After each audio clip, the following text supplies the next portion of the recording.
అతను మొన్న ఏదో కావాలని కొంతమంది వ్యక్తులతో, కొంతమంది సెలెక్టెడ్ పీపుల్ జర్నలిస్టులు పెట్టుకుని బడ్జెట్ సమావేశాల మీద బడ్జెట్ అయిపోయిన వారం రోజులకి ప్రెస్ మీట్ పెట్టి మాట్లాడి లాస్ట్లో అడిగించుకున్నాడు. అది యాక్చువల్గా ఏంటంటే ఆ విధంగా మిమ్మల్ని మరి అలా మీ ప్రత్యేక ఈ ప్రతిపక్ష హోదా కావాలంటే మీరు జర్మనీ వెళ్ళాలని అన్నాడు కదా పవన్ కళ్యాణ్ గారు. మీ అభిప్రాయం ఏంటంటే దాని మీద అలాగే కార్పొరేటర్కి ఎక్కువ, ఎమ్మెల్యేకి తక్కువ, తర్వాత ఏమో ఒకసారి గెలిచాడు.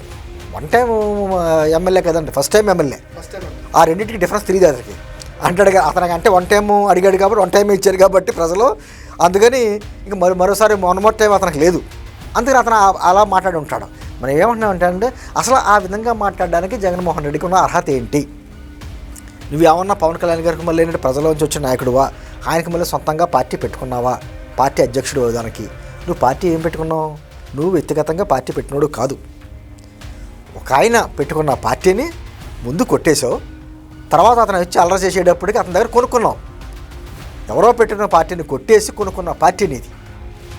తర్వాత ఆ పార్టీ ఎక్కడ పుట్టిందో మనకు తెలుసు, ఇంకా ఈయన మనకు లోతు వెళ్ళదు. ఈయన సొంతంగా పార్టీ పెట్టుకున్నాడు. ఆయన పార్టీకి మళ్ళీ 2014లో పార్టీ పెట్టినప్పుడు అప్పుడు తెలుగుదేశం పార్టీకి బీజేపీకి మద్దతుగానే ఉన్నాడు తప్ప ఎప్పుడు కూడా ఒక పదవి తీసుకోలేదు ఆయన.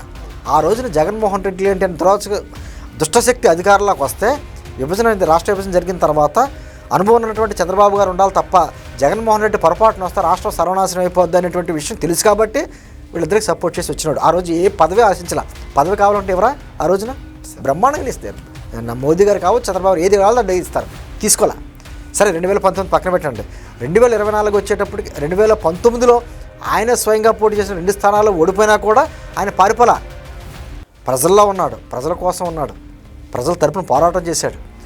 నిన్ను అంటే నీలాంటి దుష్టశక్తిని బయటికి పంపించడానికే ఎక్కడ తగ్గాలో అక్కడ తగ్గి కూటమిగా ఏర్పడడానికి కృషి చేసి ఈ రోజున డిప్యూటీ సీఎం అయ్యాను. నువ్వేమన్నావు?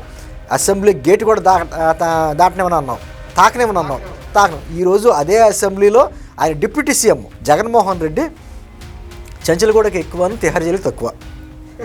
ఇంకా అంతకంటే మించి ఒక వర్డ్ చెప్పాలంటే ఆయన వ్యక్తిగతంగా ఆయన చెంచల్గూడకి ఎక్కువ, తిహార్ జైలుకి తక్కువ.